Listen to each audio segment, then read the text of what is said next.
गुरुर्ब्रह्मा गुरुर्विष्णु गुरुर्देवो महेश्वरा गुरुर्साक्षात् परब्रह्म तस्मै श्रीगुरवे नमः। त्वमेव माता च पिता त्वमेव बन्धुश्च सखा त्वमेव विद्या द्रविणं त्वमेव सर्वं मम देव। सर्वे भवन्तु सुखिनः, सर्वे सन्तु निरामया, सर्वे भद्राणि पश्यन्तु मा कश्चित् दुःखभाग् भवेत्। सच्चिदानंद भगवान की जय, सद्गुरुदेव भगवान की जय। कुछ आपने पहले पूछा है पूर्णमदः पूर्णमिदं का, है ना? पूर्णमदः पूर्णमिदं पूर्णात् पूर्णमुदच्यते पूर्णस्य पूर्णमादाय पूर्णमेवावशिष्यते। इसका क्या मतलब है, क्या कहते हैं हम? है तो ये पूर्ण होने का मंत्र, लेकिन हम सबसे पहले यही सुनाते हैं। क्या है शुरू में? पूर्णमदः पूर्णम इदः, संस्कृत में इदा कहते हैं इसको। ये सब पूर्ण है। पूर्णमदः पूर्ण इदम, वो जो पूर्ण है वैसे ही पूर्ण ये भी है। मतलब वही पूर्ण यहाँ है और वो पूर्ण मतलब परमात्मा पूर्ण है, और ये जो सारा संसार है ये भी पूर्ण ही है। पूर्णमदः पूर्णमिदं पूर्णात् पूर्णमुदच्यते। पूर्णात् मतलब पूर्ण से ये सब पूर्ण ही हुआ है। क्या मतलब? ऐसा नहीं थोड़ा सा परमात्मा ले लिया और जगत बन गया, ऐसा नहीं। पूरा का पूरा परमात्मा, पूरा का पूरा विश्व, वो परमात्मा ही विश्व है, वो परमात्मा ही ब्रह्मांड है, पूरा परमात्मा ही सब जगह है, इसलिए परमात्मा ही वो है, परमात्मा ही है। भिन्न मत समझो। तुम सोचते हो परमात्मा वो है और ये तो जगत है, इनसे क्या अच्छा बुरा करते रहो सब, है ना?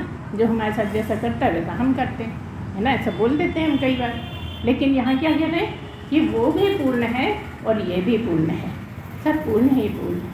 पूर्णमदः पूर्णमिदं पूर्णात् पूर्णमुदच्यते, उस पूर्ण से ही ये सब पूर्ण हुआ है।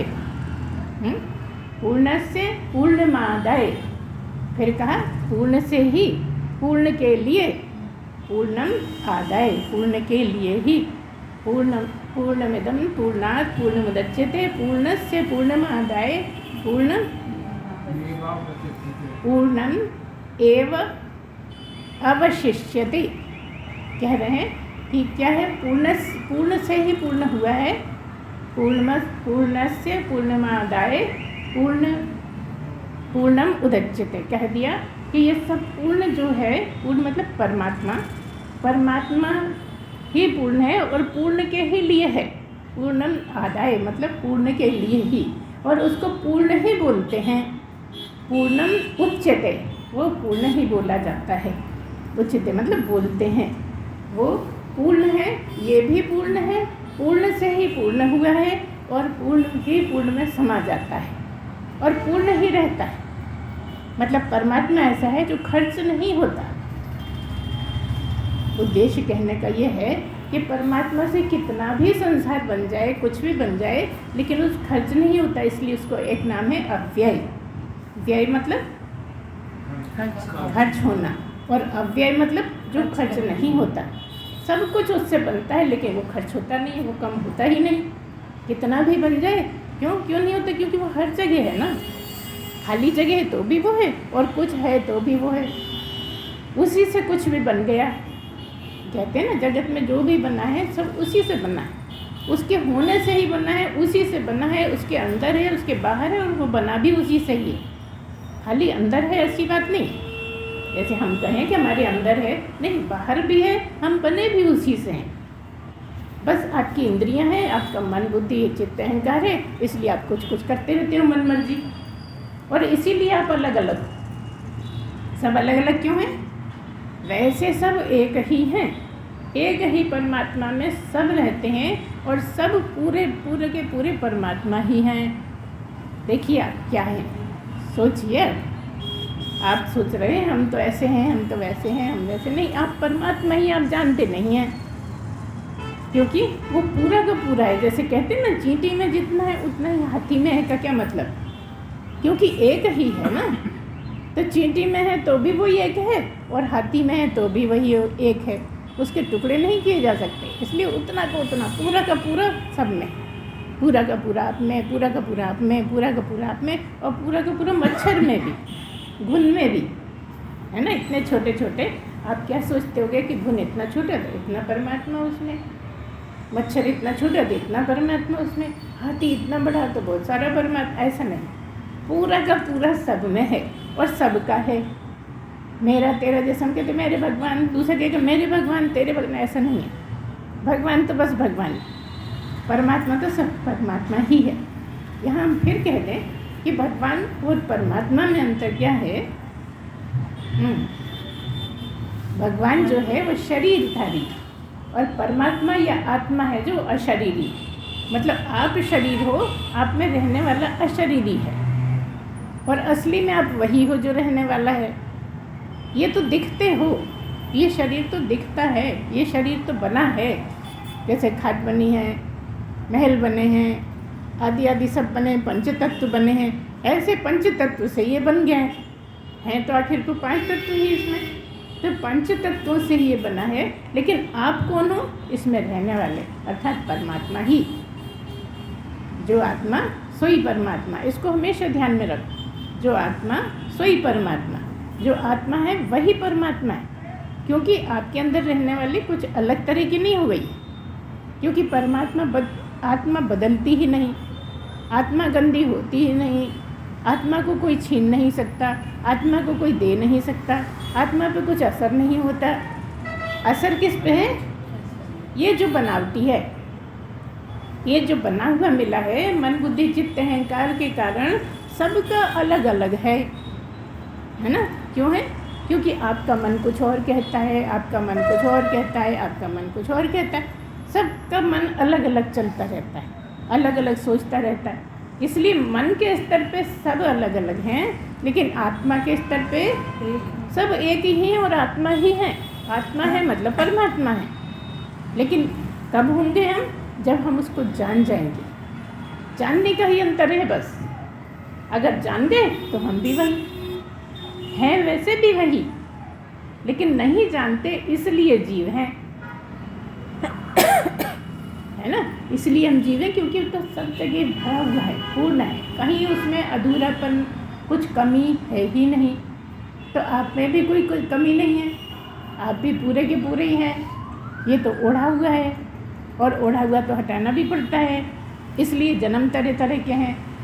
एक तरह का ओढ़ा हटा दिया, कभी काला कंबल ओढ़ा, कभी सफ़ेद कंबल ओढ़ा, कभी लाल ओढ़ा, कभी खरगोश ओढ़ लिया, है ना।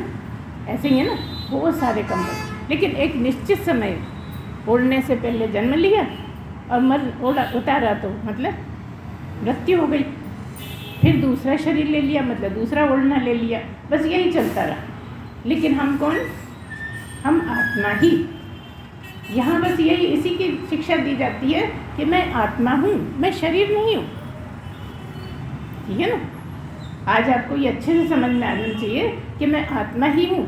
याद रखने के लिए अभी पहली बार आए हैं, इसलिए आपको ये समझना होगा कि मैं आत्मा ही हूँ, मैं शरीर नहीं हूँ। मैं शरीर होता तो वो जो गधे का शरीर मिला था तो वो होता, है ना, घोड़े का मिला था तो वो होता। मैं तो हमेशा शक्ल बदल लेता हूँ, मैं शक्ल नहीं बदलता। मुझ में कोई परिवर्तन है ही नहीं, मुझ में कुछ चीज़ का असर है ही नहीं। गर्मी, बरसात, सर्दी, किसी का असर नहीं। असर किस में? जो मुझे मिला है, जिससे मैं रहता हूँ, उसमें सारे असर हैं। उसी को चोट लग जाती है ना, उसी में खुजली चल जाती है, उसी में दर्द होने लगता है। ये सब होता रहता है। ये क्यों होता रहता है? क्योंकि हमारे कर्मों के फल हैं। इसलिए हमको भगवान कर्मों के फल देता रहता है। अब बात यह है कि जितनी भी नीचे की योनियाँ हैं वहाँ कर्म नहीं बनते। एक बात कही कि आप आत्मा ही हैं। दूसरी बात कही कि जो भी नीचे की योनियाँ हैं उसमें कर्म नहीं बनते। लेकिन इस योनि में जिसमें आप अभी हैं, यहाँ बड़ी सावधानी से चलना है, क्योंकि यहाँ कर्म बनते हैं। कुछ भी कर्म अच्छा बुरा करते हो तो कर्म बनते हैं। अच्छा करते हो तो अच्छे कर्म सुख मिलता है, बुरा करते हो तो बुरा कर्म फल होता है, मतलब दुख मिलते हैं, है ना। तरह तरह के दुख हैं। तो कभी हमें चोट लग गई तो कोई ना कोई दुख का कमी आई, कुछ दुख भोगना था तो वो हमने भोगा। लेकिन हो सकता है कि बहुत बड़ा दुख भोगना होता, हॉस्पिटल में पहुंच जाते। तो क्योंकि हम सत्संग में आते हैं, भगवान को भजते हैं, भगवान को दिमाग में रखते हैं, परमात्मा को, यहाँ आत्मा परमात्मा की ही बात है, भगवान भी कहें तो वही समझिए। कभी कभी भगवान की जब बात करेंगे तो राम की, कृष्ण की बात होगी, और यहाँ राम की भी आत्मा की बात हो रही, कृष्ण के भी आत्मा की बात, मतलब तुम्हारी ही आत्मा की बात हो रही। हम ये कहना चाह रहे हैं कि राम की आत्मा, आपकी आत्मा अलग अलग नहीं है। कृष्ण की, शिव की, हनुमान जी की, आदि आदि की एक ही क्योंकि आत्मा है, इसलिए अलग अलग हो ही नहीं सकती, सब उसी में पिरोए हुए हैं, है ना। तो क्या है, आप अभी क्योंकि नहीं जानते हैं, क्या नहीं जानते हैं कि मैं आत्मा हूँ, ऐसा नहीं जानते हैं। क्योंकि आत्मा को नहीं जानते हैं तो शरीर को मैं कहते हैं, शरीर को मैं जानते हैं, शरीर में ही घूमते फिरते रहते हैं, शरीर का ही सोचते रहते हैं, शरीर का अच्छा बुरा सब आपके दिमाग में, मतलब मैं शरीर हूँ, क्या करते हैं, मैं शरीर हूँ, ऐसी मान्यता बनी रहती है। वो कौन होता है, वो जीव होता है, अर्थात आप जीव हैं, है ना। जो ये जान जाए कि मैं ब्रह्म हूँ, मैं आत्मा हूँ, वो आत्मा परमात्मा। और जो ये जानता है कि मैं शरीर हूँ, वो जीव। तो अभी आप जीव हैं। अभी हमने बताया कि जब नीचे की योनिया में थे तो आप क्या करते थे, दुख काट तो रहे थे, कर्मफल काट तो रहे थे, लेकिन कर्मफल बना नहीं रहे थे। अब जब मनुष्य बने तो केवल मात्र 84 योनियों में केवल मात्र मनुष्य शरीर ही ऐसा है कि मनुष्य शरीर जब मिलता है तब कर्म बनते हैं।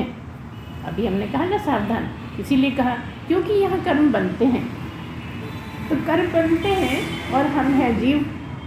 अब किसी को अगर चोट लग गई है, कोई परेशानी में है, कोई भुगतान भुगत रहा है, तो हमें लगता है हम कुछ कर सकें उसकी मदद, तो अच्छी बात है। तो आपका प्रश्न है उसका क्या फल होता है। किसी ने हमें बताया है कि आप मदद करते हो तो आपको उसके कर्मफल मिल जाते हैं। लेकिन सवाल ये है कि कर्मफल कौन से।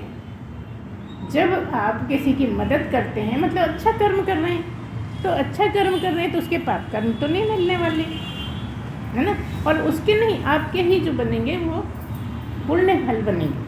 जब आप कुछ भी अच्छा काम करते हैं तो पुण्य फल मतलब सुख मिलता है, उसका नतीजा क्या होता है कि सुख मिलता है। जब अच्छा काम करते हैं तो सुख मिलता है, और बुरा काम करते हैं तो उसका फल क्या होता है, दुख मिलता है।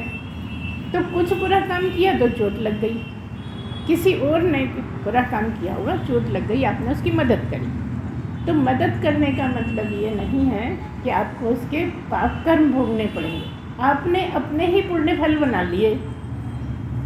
क्या हुआ, आपने अपने पुण्य फल बना लिए। तो ये सोचना तो गलत है कि हमने उसके ले ली, है ना। ठीक है, कुछ हद में उसके आपने, क्योंकि वो भोग रहा है, वो तब भी भोग रहा है, उसके आप कैसे ले सकते हैं। आपने थोड़ी सहानुभूति करी, आपने उसके लिए अच्छा करा, तो आपने पुण्य फल कमा लिए, उसके कम नहीं हुए। उसको तो भोगना उतना है, जितना भोगना है उतना भोगना है ना। ये कब होगा, जब किसी ने आपको एक गाली दी और आपने 4 गाली दी। यहाँ पर ऐसा है कि उसको एक कर्मफल मिला और आपको 4 कर्मफल मिल गए, क्योंकि आपने 4 गालियाँ दे दी। वो थोड़ा सा बोला, आपने बहुत बोल दिया, तो आपको ज़्यादा कर्मफल। लेकिन आप उसके जो, जब आप अच्छा काम कर रहे हो, उसकी मदद कर रहे हो, उसको हॉस्पिटल ले जा रहे हो, तो आपका नुकसान कुछ नहीं होना। ये तो लोगों ने फैला दिया है, कुछ भी अच्छा काम करोगे तो उसके पुण्य फल मिलेंगे। अब सवाल ये है कि पुण्य फल का नतीजा क्या है। जो पुण्य फल होते हैं वो स्वर्ग ले जाने के लिए होते हैं, और जो पाप कर्म फल होते हैं वो नरक ले जाने के लिए होते हैं। तो इसलिए यहाँ पर आत्मा परमात्मा की जहाँ चर्चा होती है वहाँ स्वर्ग की आशा नहीं करनी होती। अगर आप स्वर्ग की आशा नहीं करेंगे तो मुक्ति के रास्ते में काम आ जाएंगे।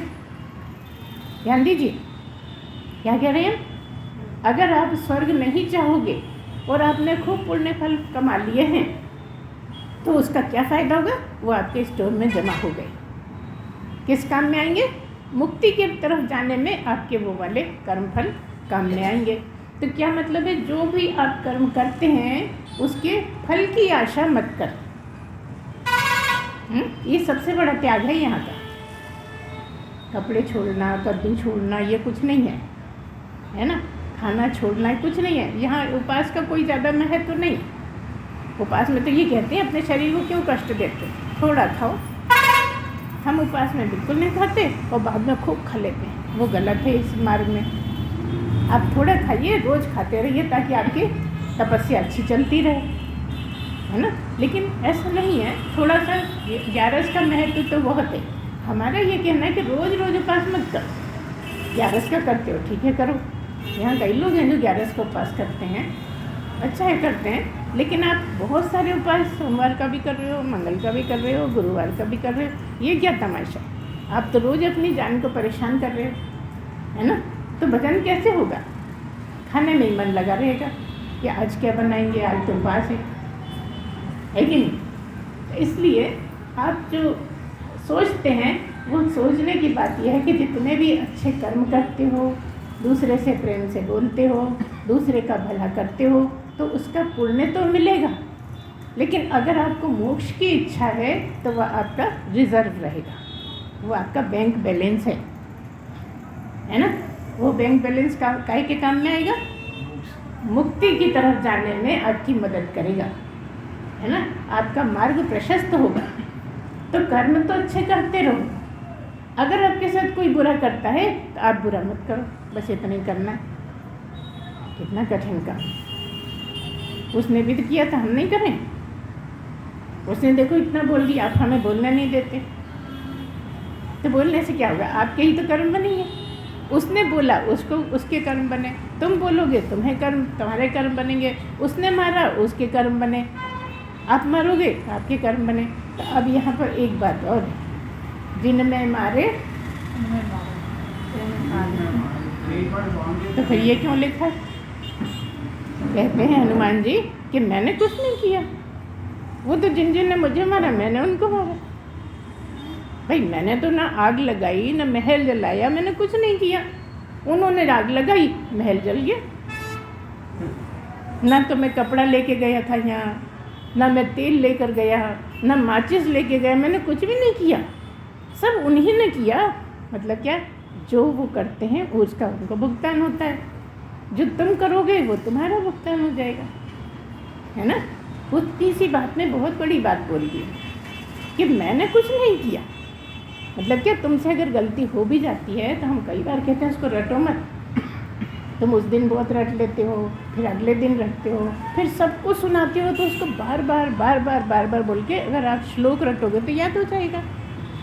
ऐसे ही गलती रटोगे तो आपका कर्म बहुत बड़ा बन गया, बिल्कुल कड़क बन गया, है ना। इसलिए आप किसी से कुछ मत कहो। क्या लो? राम नाम लो, भगवान का नाम लो, आपका मंत्र जपो। बेकार में किसी से भी बार बार बोलने से कोई फ़ायदा नहीं है। ये आदत बदलनी पड़ेगी। इसको अभी ख़त्म कर दो तो बहुत अच्छा, क्योंकि कल तो फिर कल ही होता है। कभी आया है क्या कल?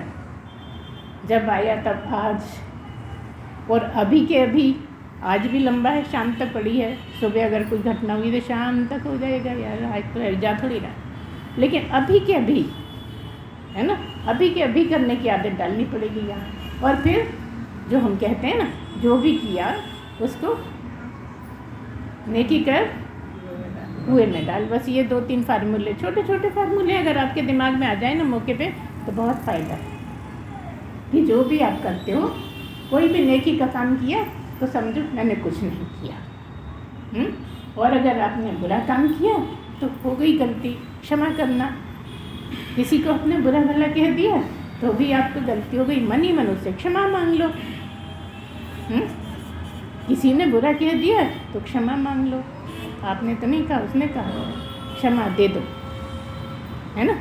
अगर कोई बुरा करता है तो आपके मन से हो जाती है गलती, कह दिया होगा, उसका कुछ मन खराब हो रहा होगा, कुछ कारण होगा, कुछ परिस्थितियाँ होंगी, मन घर से परेशानी में आया होगा, बोल गया। अब बताओ क्षमा करना कितना कठिन काम है। हम तो तुरंत क्षमा कैसे करें भाई? सब हमें बेवकूफ़ समझेंगे अगर हम उसको नहीं बोलेंगे। सब सुनिए, तूने क्यों सुन लिया, उसने इतना बोल दिया, तूने क्यों सुन लिया, ऐसा बोलते हैं ना। तुझे भी बोल देना, खूब सिखाते हैं, ऐसा बोल देना था, ऐसा बोल देना था, बोले क्यों नहीं तुम, जैसे उनको तकलीफ़ हो गई। तो यही अध्यात्म का नतीजा होना चाहिए कि जो बताता है गुरु उसको जीवन में उतारना है।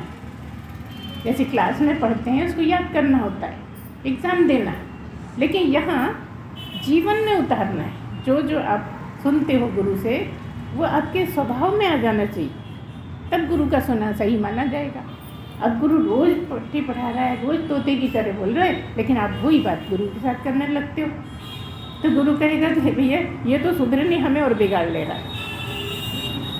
है। इसलिए आप थोड़ा ध्यान रखिए और कोशिश करिए कि जहाँ तक होए मन में रखो ही मत बात को। मन में रखोगे तो बार बार रिपीट होगी।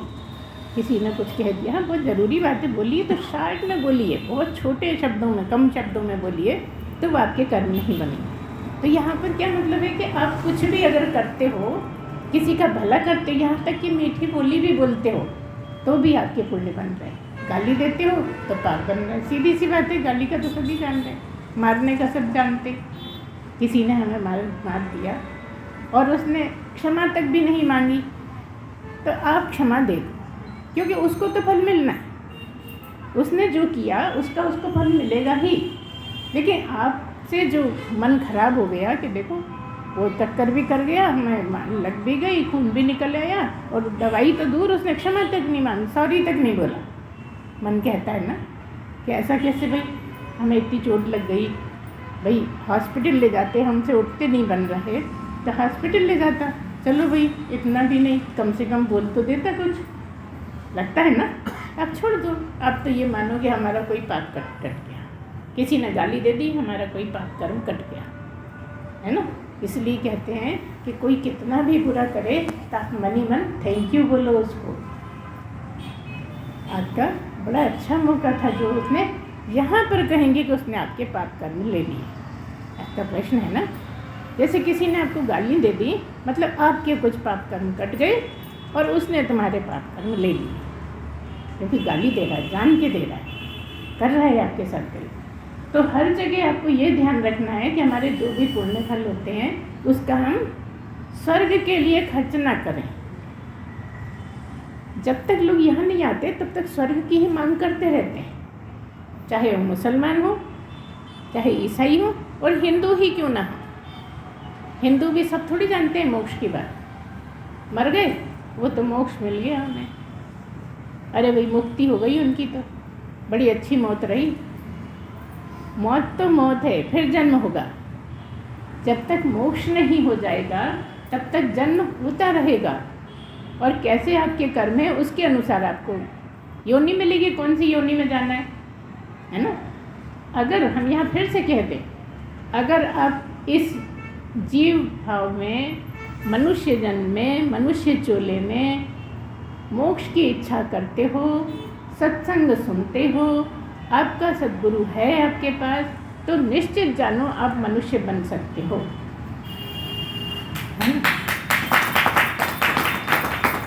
क्योंकि सत्संग सुन रहे हो तो कर्म क्षीण हुए हैं, है ना। सद्गुरु से सुनते हो तो निश्चित क्षीण हुए हैं। अगर गुरु से सुनते हो तो बने नहीं उतनी देर, 3 घंटे आपने भागवत सुनी, कर्म कुछ नहीं बने, लेकिन कटे नहीं। ध्यान दीजिए, कटेंगे कहाँ, केवल सतगुरु का सुनने से ही कर्म कटेंगे, है ना। तो जब आपके कर्म बहुत कम हो गए, और मनुष्य कब बनता है आदमी, इतनी सारी योनियाँ भोग भोग के अपने कर्म फल काट के जब शुद्ध हो जाता है तब उसको मनुष्य योनि मिलती है। अब आप तो काट ही रहे हो, ठीक है, बन भी रहे हैं, लेकिन उतने तो नहीं होंगे जितने मेंढक के होंगे, है ना, जितने केंचुए के होंगे, जितने मच्छर के होंगे। काट काट के जब कहीं शुद्ध हुआ तब मनुष्य बना, और मनुष्य जन्म में करता रहा, सत्संग सुनता रहा लगातार, है ना। तो यहीं के यहीं कर्म करते रहते हैं। इसलिए आप ये भरोसा रखिए, मन में गहरा विश्वास रखिए कि अगर नहीं होगा काम तो फिर से मनुष्य बनेंगे, और फिर आगे चलेगी हमारा मार्ग। क्या मतलब है, आप मरते नहीं, जितना आपका यहाँ काम हुआ उतना अगले उससे आगे का अगले जन्म में होने लगेगा। मरा कौन? शरीर मरा, आप नहीं मरे। आपको परिस्थितियों के अनुसार जन्म मिलते रहे, वो कटराता रहा, इसलिए उसको धन्यवाद करना, इसलिए उसके गुणगान करने, इसलिए उसकी याद में रहना है। एक वही है जो आपके कर्मों का पूरा हिसाब किताब रखता है, कर्माध्यक्ष। एक ही देव है जो आपके, और कोई नहीं करता। ब्रह्मा नहीं करते, देखो ब्रह्मा पैदा करते हैं, विष्णु नहीं करते, पालते हैं, लेकिन कर्म फल से उन्हें कुछ मतलब नहीं। कर्म फल वो नहीं दे सकते। जिसके जो कर्म है वो किसके हाथ में है? परमात्मा के ही हाथ में है।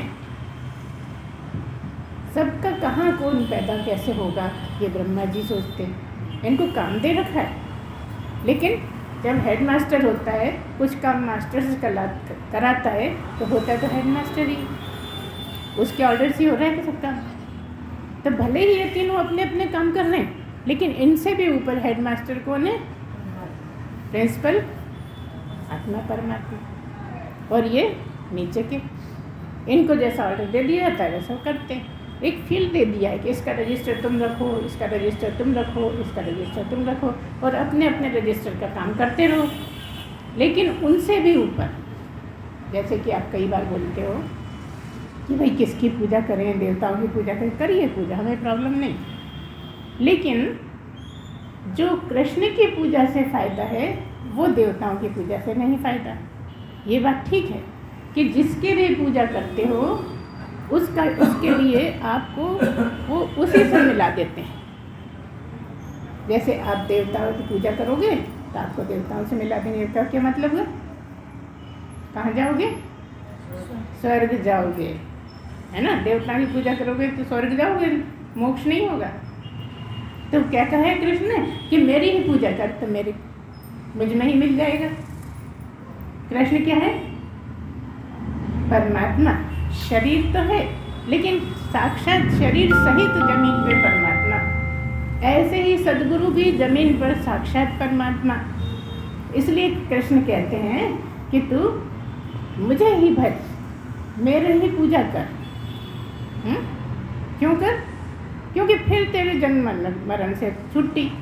स्वर्ग जाएगा तो फिर नीचे आएगा, और स्वर्ग नहीं जाएगा मुझ में ही मिल जाएगा तो मोक्ष हो गया। मतलब अब आना जाना खत्म, अब आना जाना नहीं। इसलिए जो आप कहते हो कि हम क्या करें, समझ में नहीं आता।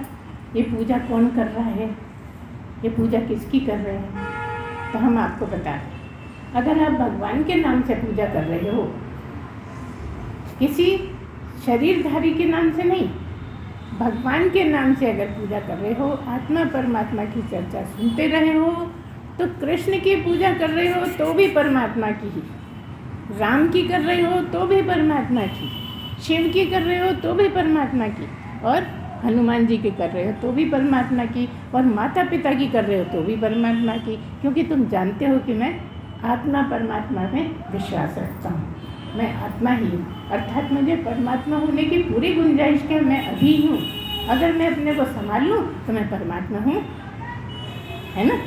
कितना स्पष्ट है, कितनी संभावना है मनुष्य शरीर में कि वो परमात्मा की जगह बैठ जाता है जाके। जहाँ है वहीं। अब यहाँ हम फिर कहेंगे जो हमेशा कहा करते, मनुष्य को परमात्मा से भी 1 नंबर ज़्यादा है। कौन सा? परमात्मा के पास शरीर नहीं है, सब कुछ करता है लेकिन शरीर नहीं है। लेकिन सद्गुरु के पास शरीर है, तो तुम भी सद्गुरु हो सकते हो।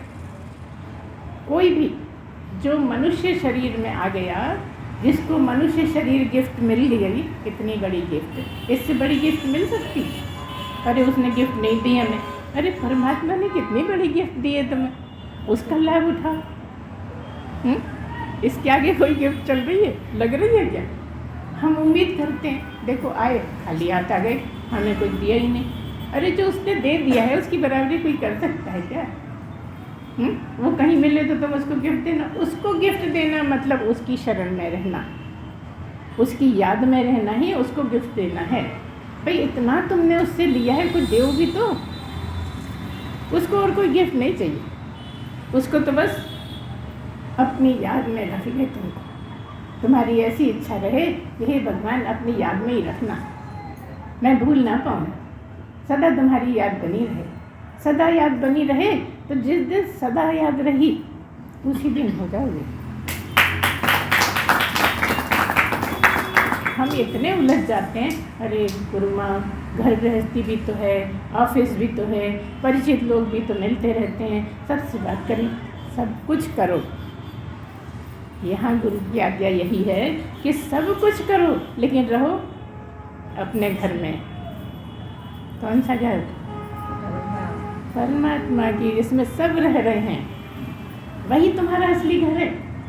अब देखो तुम बाजार जाते हो ना, कितना भटकते हो, पसीने आ रहे हैं, परेशान हो रहे हैं, इधर से बच रहे हैं, इधर गाड़ी से बच रहे हैं, सब जगह से बचते जा रहे हैं, है ना। खूब देर हो गई, 2 घंटे हो गए, 3 घंटे हो गए, बहुत परेशानी लग रही है कि कब जाएँ घर, कब जाएँ घर। अब तुम बस पकड़ के घर आ गए, अब बताओ कैसा लग रहा है?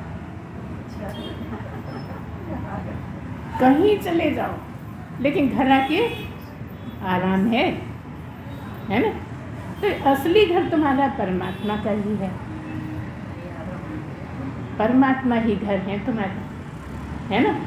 कर्माध्यक्ष भी है और घर भी आपके वही हैं। इसीलिए कह दिया एको देवा सर्वभूतेषु गूढ़ा सर्वव्यापी सर्वभूतांतरात्मा कर्माध्यक्ष सर्वभूताधिवासा। क्या मतलब है? सब भूतों के वास करने की जगह है परमात्मा ही है। सर्व कर्माध्यक्ष सर्वभूताधिवासा, फिर साक्षी चेता केवल निर्गुणश्च, वही साक्षी है ना। तुम नहीं हो साक्षी, अंदर बैठा वही साक्षी है।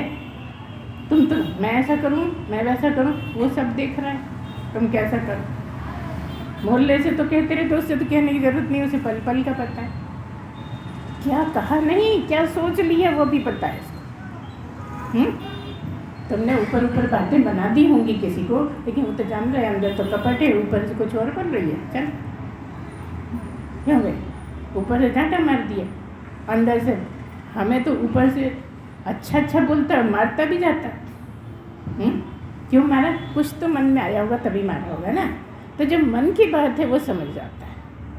कोई पड़ोसी नहीं समझेगा, कोई बच्चे नहीं समझेंगे, कोई माँ बाप नहीं समझेंगे, कोई साथी दोस्त यार सहेली नहीं समझेगी, लेकिन वो मतलब मैं आई बात में, वो कहीं दूर नहीं है।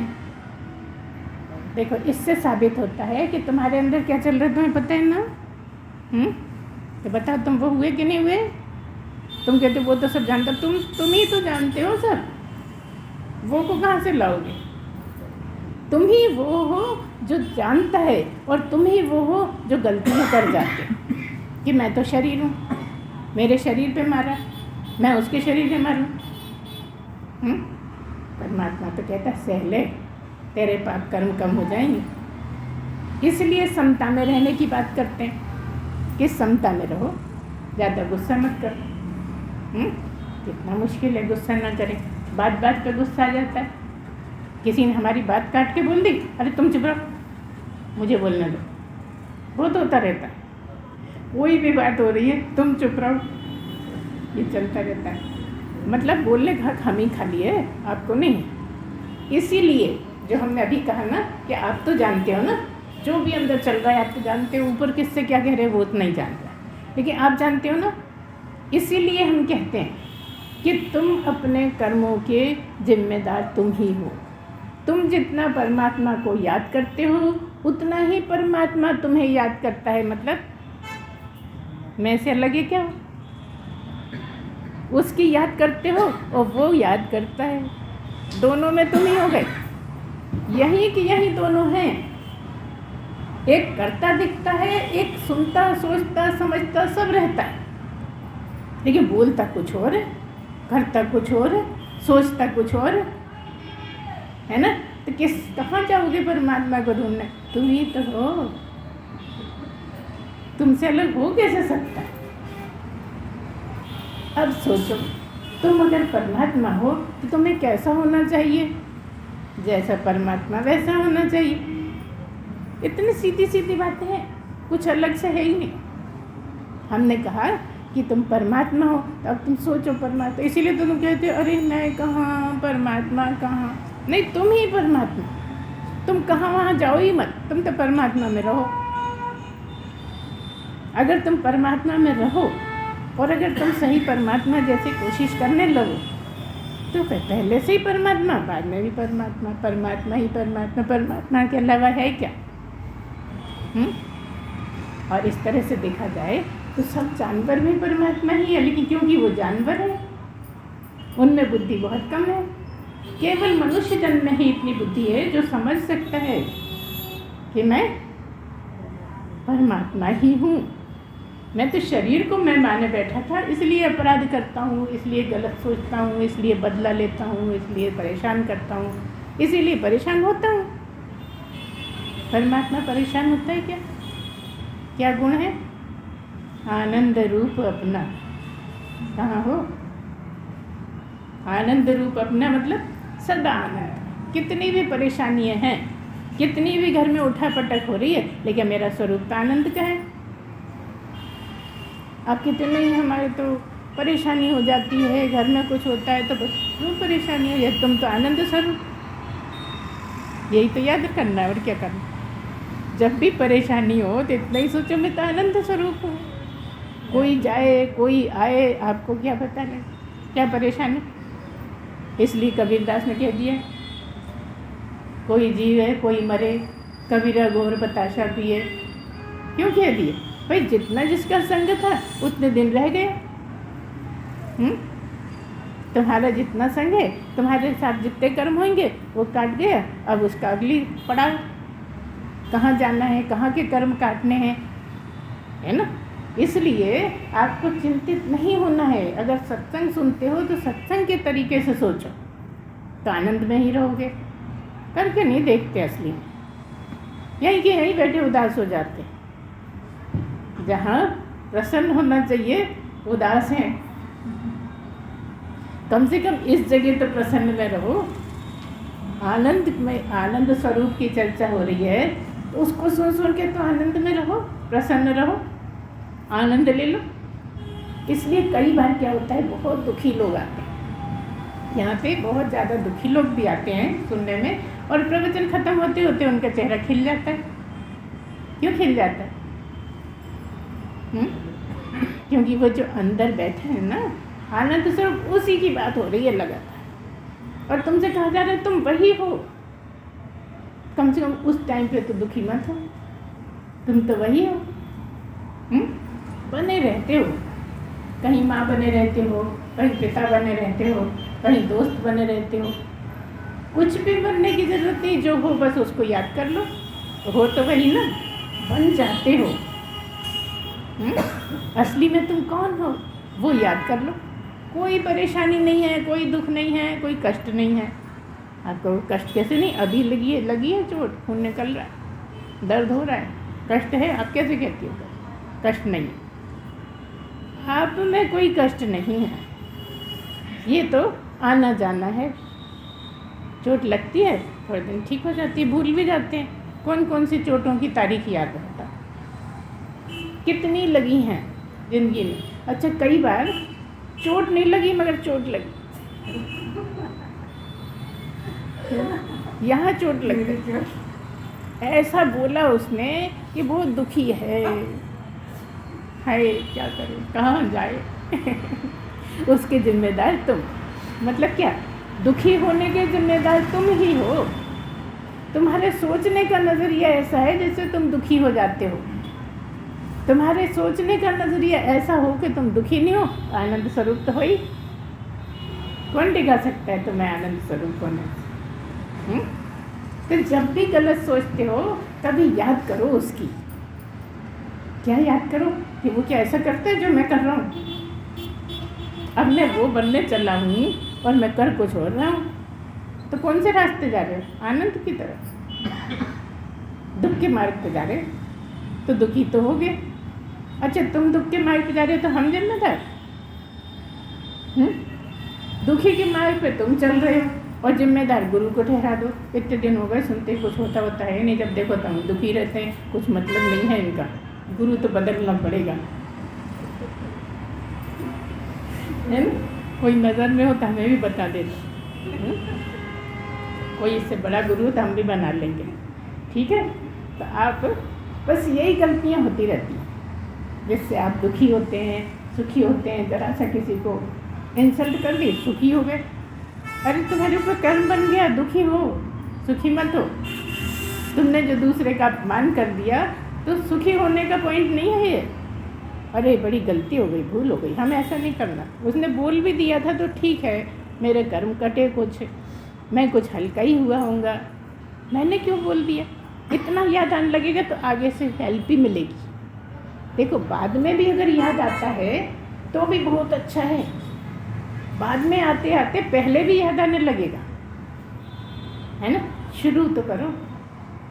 इसलिए एक पंक्ति बोला करते हैं हमारे गुरुदेव, झूठा बोले सच्चा होए, सच्चा बोले विरला कोई। झूठ माट भी परमात्मा को याद करते रहोगे, करते रहोगे, करते रहोगे, आदत बन जाएगी, सचमुच में करने लगोगे। करो ना, करो। और करते कुछ हमें ही नहीं। अरे हम तो बहुत करते, हम पूरे टाइम करते परमात्मा को याद, तब भी परमात्मा हमें परेशान कर रखा है। कमाल तो तभी है जब करो भी और किसी से कहो ना। और हमारी सारी तपस्या ऐसी गुप्त हुई है, लोग गाली देते होंगे ना, कुछ भी तो करा नहीं, कैसे पहुंच गई, ये तो गृहस्थी में रहती थी, ये तो बच्चों को डांट देती थी। हमें बच्चे भी कुछ ऐसे थे, ज़्यादा डांटना नहीं पड़ा, है ना। और लोग कह देते हैं इस घर में बच्चा है क्या, कभी रोने की आवाज़ नहीं आती। पता नहीं कैसे थे बच्चे भी, कभी रोते ही नहीं थे। खैर वो अलग बात है, पर्सनल बात है, उसकी बात नहीं कर रहे हैं। चर्चा निकलती है तो कभी कभी बता देते हैं। क्या मतलब है कि भगवान की बड़ी मेहरबानी रहती है। अगर परमात्मा को याद करते रहो तो सहारा मिलता रहता है। अगर दुखी होते हैं तो तुम्हारा ही लाभ है कि तुम्हारे उसके बीच में जो कर्म पड़े हैं वो भी तो वही कटवा रहा है। तो हमें धन्यवाद कहना बनता है कि नहीं बनता? बनता है ना, कि जब हमारे कर्म पड़े हैं और उसी के हाथ में खाता है और वही जानता है कि कैसे कैसे कर्म कटवाने हैं, तो धन्यवाद तो देना पड़ेगा ना।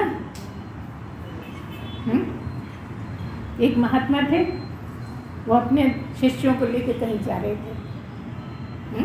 तो क्या हुआ, रास्ते में एक पेड़ के नीचे रुक गए। पहले तो ऐसे रहते थे, झोंपड़ी बना के रहते थे, पेड़ों के नीचे रहते थे। अपनी पूरी टीम के साथ किसी एक गांव से बाहर रुकते थे।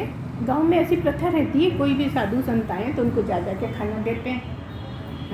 वो अब सबके साथ वहाँ पे रुके हुए थे, कोई खाना देने ही नहीं आया। तो अब शिष्य तो परेशान, वो तो जान रहे हैं कि भाई अच्छा ही है, मतलब खाना मिले तो भी धन्यवाद और ना मिले तो और धन्यवाद। क्या समझ में आया? उनको कोई परेशानी नहीं। अब शिष्य बड़े परेशान, कोई खाना लेके आ नहीं रहा है और गुरुजी कुछ बोलते नहीं है, कुछ कहते नहीं है। खूब आपस में चर्चा हो रही है, चिढ़ रहे हैं, गुस्सा कर रहे हैं कि इतनी भूख लग रही है, कोई खाना नहीं लेके आया, खाना नहीं लेके आया। तब किसी शिष्य ने हिम्मत करके बोल दिया, गुरुजी अभी तक खाना कोई लेके नहीं आया, क्या अपन भूखे ही रहेंगे? तो क्या कहते हैं कि लाख लाख धन्यवाद, तुम लोगों ने उपवास नहीं करा इतने दिन से, भगवान चाहता है कि उपवास कर लो। तो मैं तो सोचता ही नहीं उपवास करने का, क्योंकि वेदांत में उपवास करना जरूरी नहीं है। तो इस ढंग से देखा जाता है कि जो भी हो रहा है मेरे लिए अच्छा हो रहा है। इतना कहाँ सोच पाते हैं?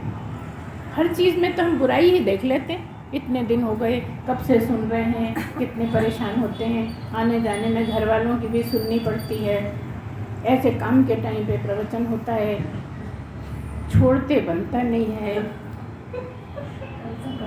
बड़ी मुश्किल से जाते हैं और देखो कुछ काम ही नहीं है। काम हो जाता है तो कितना चल छोड़े, नहीं छोड़ेंगे नहीं, है ना। आपको ये सोचना है कि जो हमारे साथ हो रहा है बहुत अच्छा हो रहा है, भगवान की लाख लाख मेहरबानी।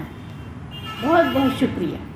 इसलिए साधु ने कहा कि उसको बहुत सारा शुक्रिया अदा करो, धन्यवाद अदा करो कि आज तुम्हें खाना मिलना नहीं था। मान लो खाना आता उसमें जहर होता तो बहुत अच्छा रहा, खाना नहीं आया।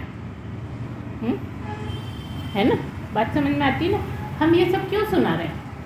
ताकि आपका सोचने का ढंग यही हो जाए। जब आप परेशान होते हो, जब आप गुस्सा करते हो, जब आप बड़बड़ाते हो, जब भगवान को कुछ कुछ बोलने लगते हो, उस समय ये पक्का विश्वास रखो कि मेरा भगवान मेरे साथ कुछ बुरा नहीं करने वाला। जो मेरे लिए अच्छा होगा वही करेगा। और जाहि विधि रखे राम ताहि विधि रहिए। अब वो मेरे साथ जब बुरा करता ही नहीं तो मेरे अच्छे के लिए कर रहा होगा तो खूब भजन गाओ, खूब मज़े करो, धन्यवाद दो। इस तरह से आपको रहना हुआ ना तो आपके सारे काम सही होने लगे, है ना। तो अब बात यह है कि क्या हम भगवान को पूछते हैं तो क्या ब्रह्म ही पूछता है? क्या ब्रह्म को ही पूछता है? अभी तक जो सुना वो आपको क्लियर हो गया होगा कि आप ब्रह्म ही हो, आप आत्मा परमात्मा ही हो। अगर आप मन से पूजा कर रहे हो तो ब्रह्म ही पूजा कर रहा है, ब्रह्म की ही पूजा हो रही है, सब जगह ब्रह्म ही है, ब्रह्म के अलावा कुछ है नहीं। और अगर आप मन से कर रहे हो तो भी भगवान को चाह रहे हो। अब बिना मन के, मन में गालियाँ चल रही हैं, ऊपर से पूजा कर रहे हो, भगवान को नहला रहे हो, पुष्प चढ़ा रहे हो, है ना। तो बताओ पूजा हो रही? आप 1 घंटे करते रहो, कोई मतलब नहीं। जब पूरी तरह मन प्राण उसमें लग जाए पूजा में, मूर्ति न लगे, कृष्ण की मूर्ति है तो कृष्ण ही खड़े हैं ऐसा लगे, राम की मूर्ति है तो राम ही मेरे सामने खड़े हैं ऐसा आपके गहराई मन में लगे, तो ब्रह्म के बिना तो कुछ हो ही नहीं सकता। तुम कहते हो मैं शरीर से करता हूँ तो शरीर कर रहा है। तुम कहो मेरा भगवान जानता है कि मैं पूजा कर रहा हूँ तो भगवान ही कर रहा होगा। जानन हारा कर रहा होगा कि तुम्हें भरोसा नहीं होता है। ये बड़ी परेशानी कि भरोसा नहीं होता उस पर कि वो मेरा हितैषी है, वो मेरा बुरा कुछ नहीं करने वाला। अगर चोट भी लगी है तो अच्छा करा है ना, कांटा चुभ गया तो बहुत अच्छा करा है। इतनी देर की पीड़ा मिलनी थी जिससे कोई कर्म कटना था, और फिर कांटा निकाल दिया जाता है। काहे से कांटा निकालते हैं? कांटे से ही निकालते हैं कांटा।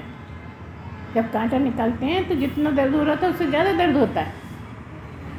जिस कोई कांटा चुभा होगा खूब जान रहे होंगे ना कि जब हमें कांटा चुभता है, चुभा है वो तो दर्द हो ही रहा है। अब सुई से निकालो, कांटे से निकालो, और दर्द होता है। खींचते हैं बार बार हाथ, दर्द निकलवा खींचते क्यों? ये तो और दर्द दे रहा है। लेकिन काहे के लिए दे रहा है? बुरे के लिए ना, भले के लिए कि बुरे के लिए? भले के लिए। अब सोचो, तो कष्ट तो होगा ना। कष्ट को कष्ट मत जानो, इस शरीर के कर्म फल मानो। जो भी कष्ट है हल्के होते जा रहे हैं। तेरा धन्यवाद, आज और तूने चुका दिया थोड़ा। तू मेरी बड़ी मदद कर रहा है। मेरे जितने कर्म फल कट जाएंगे उतना ही मैं शुद्ध होता चले जाऊंगा। कौन शुद्ध होगा? शरीर। क्या शुद्ध होगा बोलो? अंतःकरण, मन। हाँ, अंतःकरण भी कह सकते हो, मन भी। क्योंकि अंतःकरण कैसे कि मन शुद्ध हो रहा है, और बोलो चित्त हल्का हो रहा है।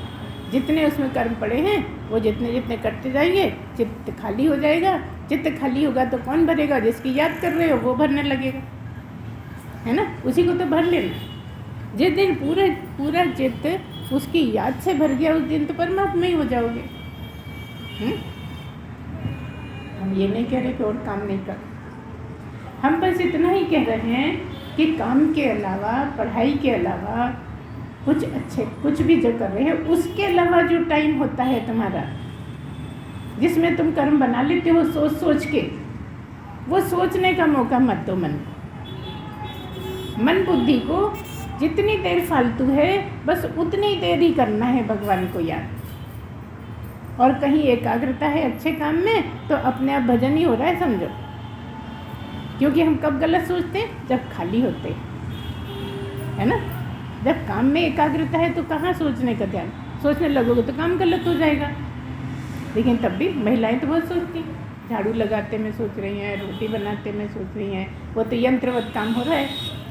लेकिन तब भी हम कई बार कहा करते हैं कि अगर कहीं और मन है तो क्या होगा, रोटी बना रहे हो तो क्या हो जाएगा, या तो जल जाएगी या कच्ची रह जाएगी। सब्जी बना रही हो तो क्या होगा, ये तो नमक डालना भूल जाओगे या ज़्यादा डाल दोगे, है ना। और हम तो अक्सर ही भूलते ही रहते हैं क्योंकि मन कहीं और रहता है, इसलिए पता नहीं रहता, बस करते हैं। इसीलिए तो सन्यासियों को, संतों को किचन में बिल्कुल मना रहता है, छूते नहीं। हम नाम नहीं लेंगे, लेकिन हम सब तक वहाँ जाते थे जब गुरुदेव के पास, तो एक थी वो बिल्कुल ऐसे चला दो, ऐसा कर दो, छुएंगे नहीं। बिल्कुल मैं तो सन्यासी हूँ, मैं नहीं छू सकती। और देखो यहाँ कहाँ बैठे हैं और सब कर रहे हैं। क्या मतलब है, मैं करता नहीं हूँ इतनी बात है। संत कुछ नहीं करता का मतलब यह है कि यहाँ मत भरो कि मैं करता हूँ, करो भले ही सब, लेकिन जहाँ करा वहीं छोड़ दिया। क्योंकि संत का तो वैसे भी काम है सबके लिए अच्छा करने का, है ना। आप पैसे भी देंगे तो कुछ अच्छे में ही लगाना जरूरी है ना।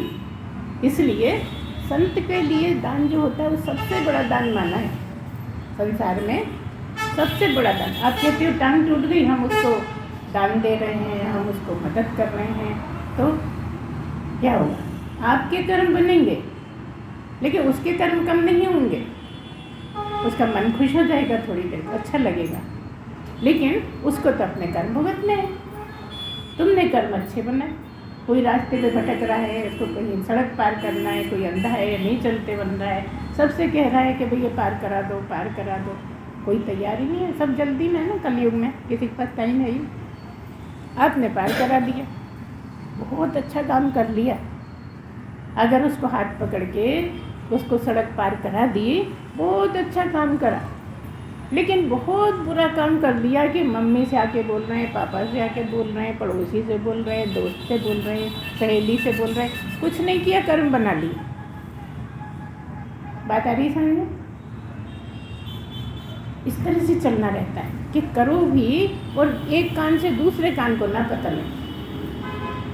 आप तो इतना कह लेते हो, इतना कह लेते हो, तो उसी से भर जाते हो। मैंने इतना अच्छा काम करा तो कुछ किया ही नहीं, बुरा ही कर दिया, करा हुआ भी बेकार चला गया। और ज़्यादातर हमारा यही अभिमान रहता है, हमने देखो कितना अच्छा कर, सबको पता तो लगना चाहिए ना कितना अच्छा आदमी, लगता है कि नहीं। अब पता ही नहीं लगा तो मैंने काहे का करा, नहीं पता, ऐसा कोई मतलब नहीं। उसको पता है जिसको पता लगना चाहिए। उसको कौन से क्षण नहीं पता, बताओ ना। अगर कोई समय ऐसा हो कि तुम्हारा तुमको नहीं पता हो तो हमें बता दो वो कौन सा क्षण है, कौन सा मिनट है, कौन सा सेकंड है। जब तुम्हारा तुम्हें नहीं पता, एक गहरी नींद में ही होगा, है ना। बाकी जगते में, सपने में तो जाने क्या क्या कथा चल रही है, बहुत कुछ चल रहा है। खूब रो भी लिए और ज़्यादा ही रोना आया तो जग गए। रो रहे थे क्या, आंसू तो बह रहे थे, जग गए तो भी आंसू आ रहे हैं। देखो जरा, जब सपना झूठेगा तो काहे को आए आंसू। यहाँ मन का खेल है ना, चित्त का खेल है। चित्त में जो पड़ा रहता है उसके हिसाब से आपको सपने दिखते हैं, लेकिन है कुछ भी नहीं। क्यों आया सपना? ये बताने के लिए कि देखो बिल्कुल झूठ था, है ना। ये बताने के लिए सपना आया था कि वो जो देखा बिल्कुल झूठ था। अभी को तू सच्चा क्यों मानता है, ये भी झूठ है, लेकिन हम माने जा रहे हैं। अरे ऐसा ऐसा होगा, अरे अब क्या होगा, अब क्या करेंगे, होगा वो कुछ नहीं, जो होए वही जो राम रच राखा, सब जानते। इतना ही सब तो सोचना है, उसको छोड़ दो वहीं का वहीं, जो होएगा देखेंगे। हमेशा तैयार रहो, बस जो होएगा उसका सामना करने के लिए। अब ये सोचो क्या होगा तो उस टाइम डर जाओगे तो कर ही नहीं पाओगे करने का, कुछ गलती कर बैठोगे, है ना। इसलिए कुछ नहीं, सब उसी के ऊपर छोड़। जिसने क्या दर्द दिया है वही दवा दे देगा। तुम्ही ने दिया तुम्ही भोगो, तुम्ही ने किया तुम्ही भोगो। किसको कहोगे कि थोड़ा तुम ले लो हमारा? कोई ले सकता है? अच्छा माँ तो बहुत चाहती है, माँ ले सकती है? बता, माँ बहुत चाहती है बेटे को, थोड़ा बहुत उसका मन भी होता है मैं बटा लूँ इसका, लेकिन नहीं बटा सकती। चाहती रहती है लेकिन बटा नहीं सकती, क्योंकि वो भी अपने कुछ कर्म लेके आया है। ना माँ के बेटा को पटा सकता है, न बेटे की माँ शेयर कर सकती है। सबको अपना अपना करना है, और इतना आसान है और इतना बिल्कुल पक्का है, इतना प्योर है ये कि आप किसी बात को काट नहीं सकते हैं। अगर आप अध्यात्म का सत्संग सुनोगे तो आप तर्क नहीं कर सकते, तर्क करोगे तो फंसोगे। इसलिए आध्यात्मिक लोग तर्क करते ही नहीं, क्योंकि चित्त भी मेरी पुट भी मेरी, मैं ये हूँ मैं हूँ ही नहीं है। करके देख लो अंदर लड़ाई। ये अभी कह रहे कि ये मैं नहीं हूँ, अभी कह रहे हैं मैं ये हूँ। अभी कह दिया मैं ये नहीं हूँ, अभी कह दिया मैं ये हूँ, और गुरु ने बताइए तू थोड़ी है। क्या समझ रहा है? इतना झूठा है, किसी एक बात पे रहता ही नहीं गुरु तो।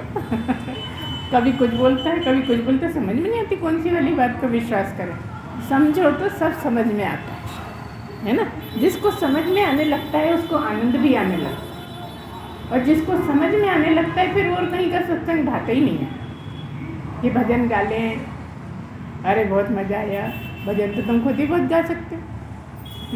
आता है, ठीक है, मज़ा आता है, लेकिन इससे ज़्यादा आनंद कहीं नहीं। अगर ये वाला सत्संग समझ में आने लगे तो इससे बढ़ के कोई सत्संग है ही नहीं, इससे बड़ी कोई कथा ही नहीं है। क्यों नहीं है? क्योंकि तुम्हारी तो कथा हो रही है, असली वाले तुम की कथा हो रही है ना, है कि नहीं? हो रही है कि नहीं? समझ में भी आ रहा? अरे फिर तो बहुत समझदार है ना। कथा तुम्हारी हो रही है, इसकी कथा नहीं करते, इसकी कथा तो बहुत हो रही है ना। रामचरितमानस में राम की इसकी कथा हो रही है, पूरी हो रही है ना। बहुत अच्छी कथा है।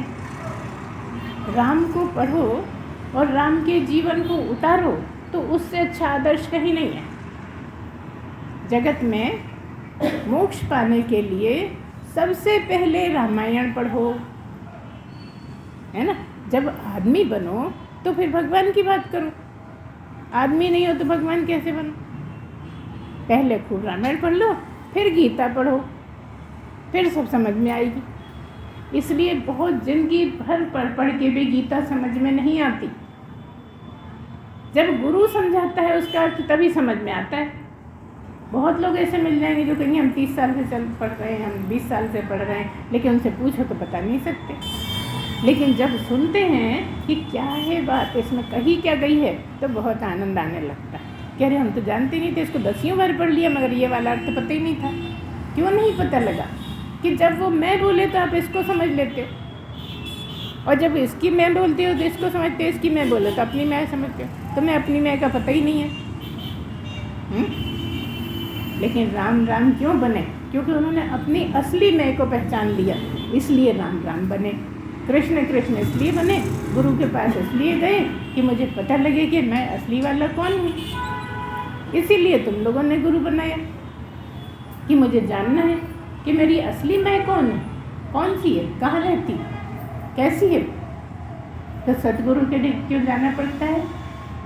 सतगुरु ढीक जाना पड़ता है, क्यों जाना पड़ता है?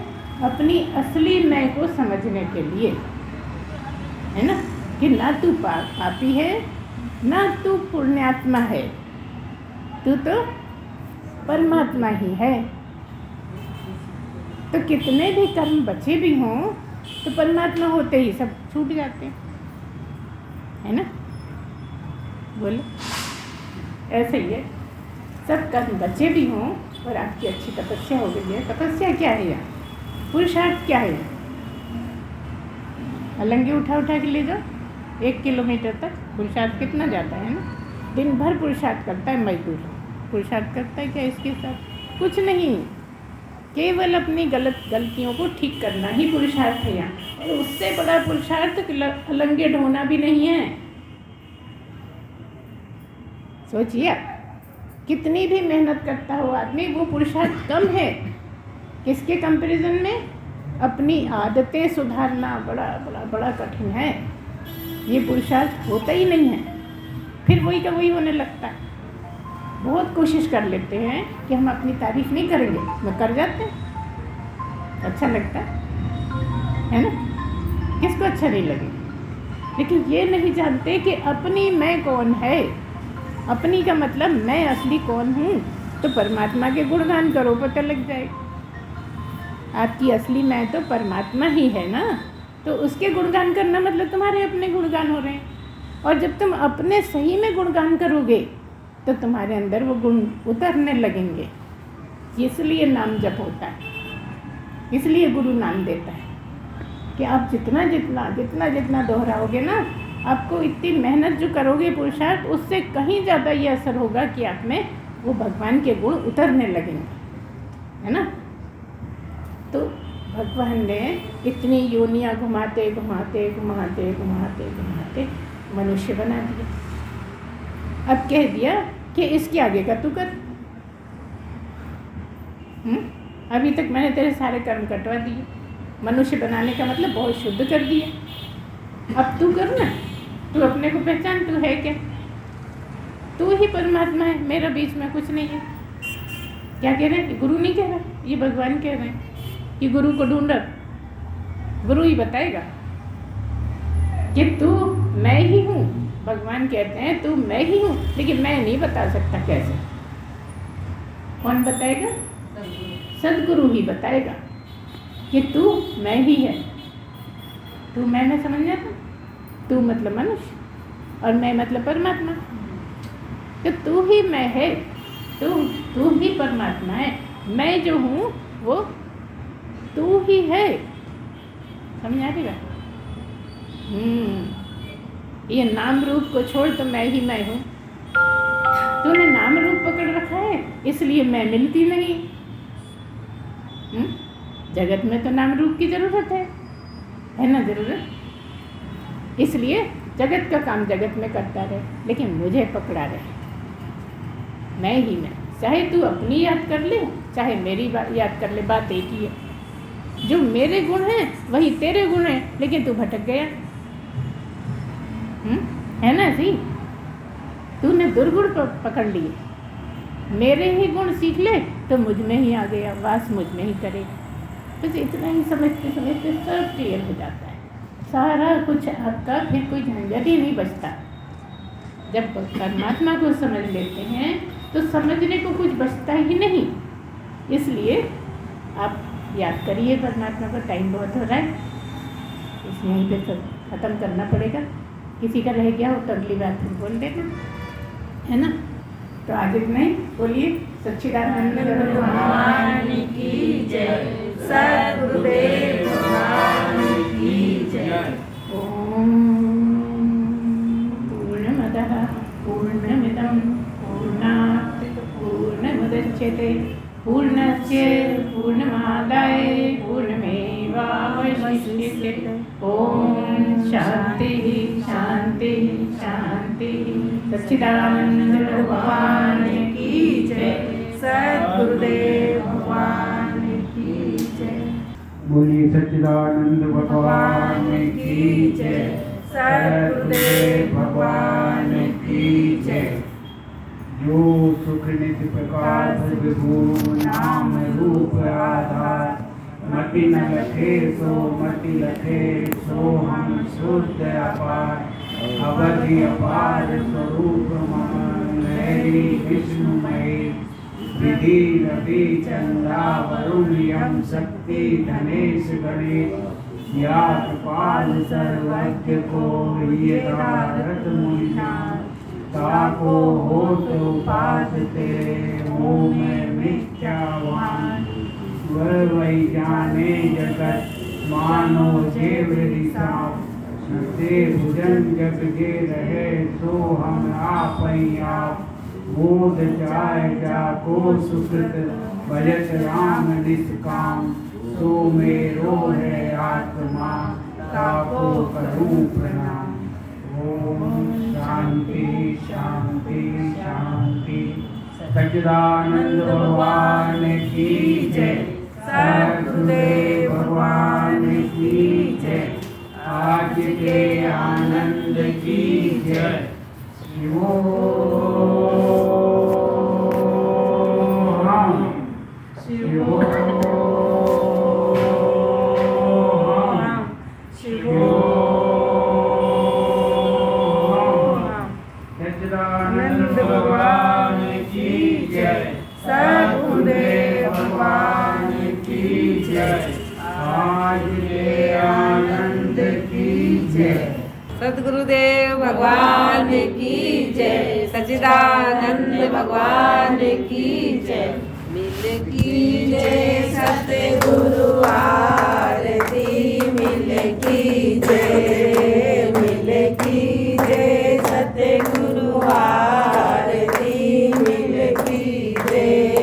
जिनकी चरण कमल रज सुंदर, जिनकी चरण कमल रज सुंदर, भव दुख सकल निवारती, मिल की जय, मिल की जय सतगुरु आरती, मिल की जय, मिल की जय सतगुरु आरती, मिल की जय।